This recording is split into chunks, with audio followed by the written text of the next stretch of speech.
Mark 6:34. அநேக காரியங்களை அவர்களுக்கு உபதேசிக்க தொடங்கினார்.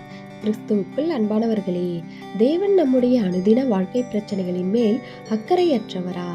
ஆவிக்குரிய வாழ்க்கை மட்டும்தான் அவருக்கு முக்கியமா?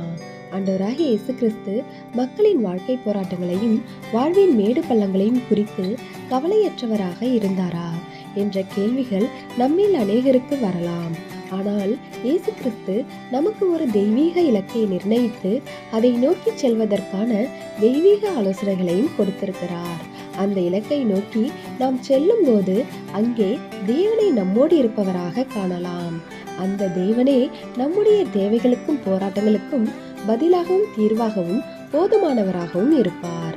அதனால் தேவனுடைய போதனைகளுக்குள் தான் நம்முடைய வாழ்க்கையை குறித்த சகல கரிசனையும் இருக்கிறது என்பதை புரிந்து அவருடைய உபதேசத்தின் மேல் நாம் பிரியமாய் இருக்க வேண்டும். தேவனுடைய கிருபையும் இரக்கமும் நம் அனைவரோடும் இருப்பதாக. ஆமென்.